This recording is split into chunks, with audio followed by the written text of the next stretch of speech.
What's up, good people? Welcome back to the channel. As always, really appreciate all of the comments that you guys leave on my videos. I appreciate any feedback, but I really appreciate the comments asking for specific content because it's really easy for me to come up with new content for you guys that lets me know what you guys are wondering about. Kind of allows me to step back into my shoes several years ago when I was first kind of toying around with getting into e-commerce, and a lot of the stuff that seems second nature to me now that I didn't know at all back then, it's very helpful to have that feedback from you guys. So sincerely do want to always thank you for that. So this video is going to be a couple things. It's going to be a breakdown of basically how to start a high-ticket dropshipping business from scratch, but it's also going to be an overview of my online course which teaches how to build a high-ticket dropshipping business from scratch. I'm going to put timestamps in the description, so if there are certain sections that you clicked on this video for, feel free to go to those sections, but pretty much I'm just going to be breaking down what high-ticket dropshipping is, and ultimately I will give a general overview of my course beginning to end, what it is, what it covers, if it's for you, and generally just what to expect from it. Without wasting any more time, let's just get into the first thing here. What is high-ticket dropshipping? The general business model of high-ticket dropshipping is really simple. A lot more people are familiar with it now than they were a couple years ago, but if you're new to what it is, dropshipping in general is just a transaction in which someone purchases an item from a website, and that item is shipped directly from the manufacturer of that product to the customer. So let's say I have a website that sells socks. I don't have a warehouse. I run the business out of my home. Someone purchases socks from my website and I send a purchase order to the supplier or the manufacturer of those socks, and that supplier ships those socks directly to that customer that purchased them from me. The customer pays retail price, I pay the supplier wholesale price, and then I keep the difference of retail price minus wholesale price. That is my profit. Dropshipping is simply a method of order fulfillment that pretty much any online retail business uses. This includes Walmart, this includes Wayfair, this includes Target, this includes Lowe's. It's very common and it's a very standard practice in the world of e-commerce. Now, high-ticket dropshipping specifically is a model in which you dropship products that are very expensive and you get very large margins back per transaction. There are a lot of reasons why high-ticket dropshipping is such a solid and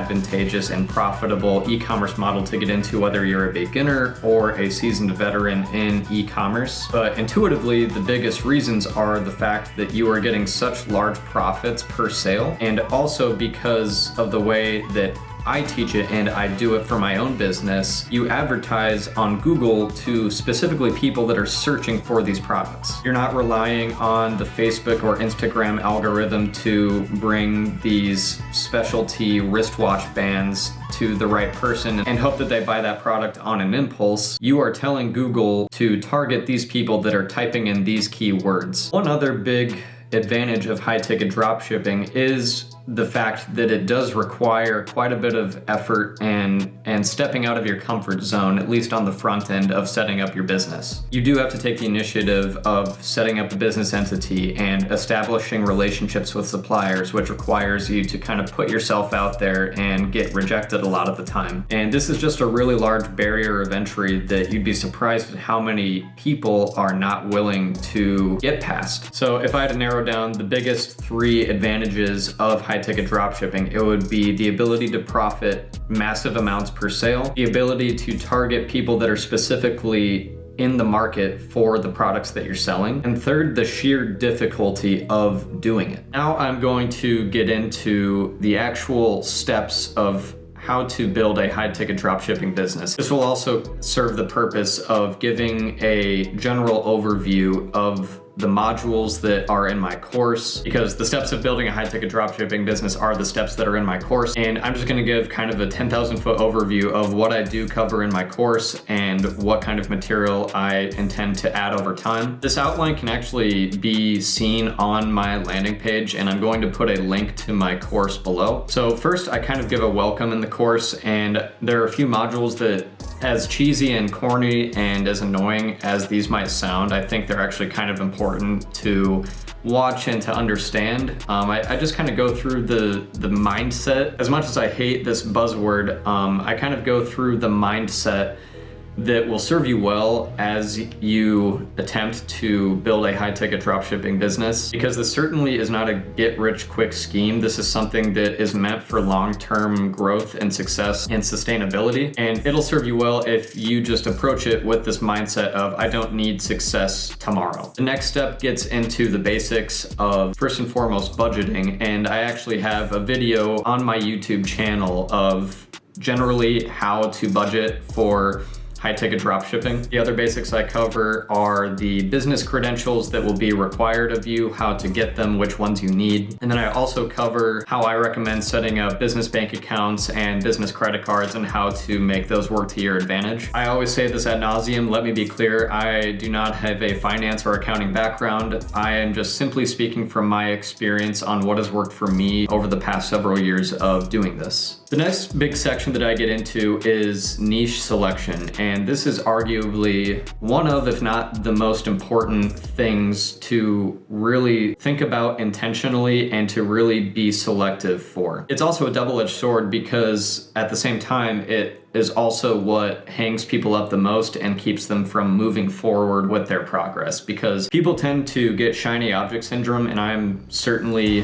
one of those people. But eventually you do ultimately just have to make a decision and choose a niche and stick with it. And over time, if it turns out it doesn't work, figuring out how to pivot, being willing to pivot, and being willing to learn and adapt. The majority of my course is me screen sharing my computer, but in the niche selection section specifically, it's a lot of me showing you my thought process of how I go about researching and choosing niches, what metrics to look for from a competitive landscape, from a price point perspective, and from a search volume perspective, but also some of the intangibles like how necessary is a product? Is it functional? Is it more of a decorative item? Choosing a niche is extremely nuanced, and if there was a set list of ways to choose a niche that I could follow and be guaranteed to choose a successful niche, then everybody would be successful in e-commerce. The reality is, while I can equip you with the thought processes and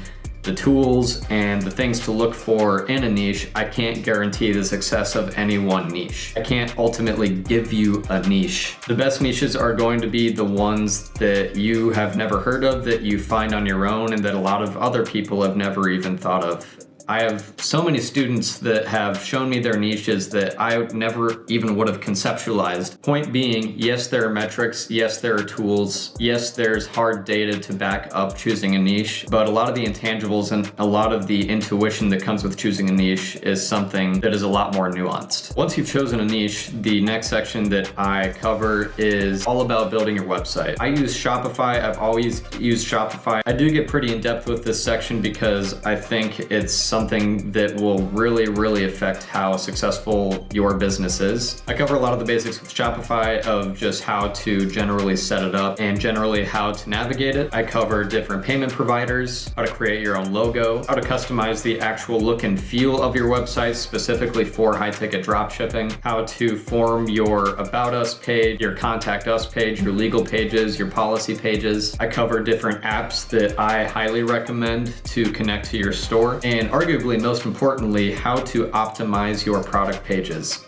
99% of your website's traffic will land on your product pages, and because of this, it is of utmost importance to be very intentional with how you set up those product pages. I also cover how to choose a good domain and how to choose a good business name, which will ultimately be your domain as well, that is specialized enough to allow you to come off as an authority in your niche, but also flexible enough to allow you to maybe test other product types that are closely related to what you are testing out currently. Next section is very basic. Once you have your website, once you have your domain set up, I discuss how to get a business phone number, the service that I recommend, and also connecting your domain to Google Workspace. I just use Gmail for my business email. I love Gmail. I think it's really easy to use. It's a nice interface, and it's really easy to connect to your domain in Shopify. The next big section that I cover is all about how to get suppliers, how to find them, how to form your messaging to them, and how to handle getting rejected, how to follow up, pretty much everything surrounding how to get suppliers. This is something that is really uncomfortable for a lot of people. I personally think think it is one of the easier aspects if you can get over that mental hump of putting yourself out there and dealing with the possibility that you might get rejected by them. But yeah, basically this section just covers how to find them, how to form your messaging to them, and how to follow up with them if you do get rejected. The next and the largest section of the course covers Google Ads. This is something that is extremely nuanced, and I'm not going to be able to do it justice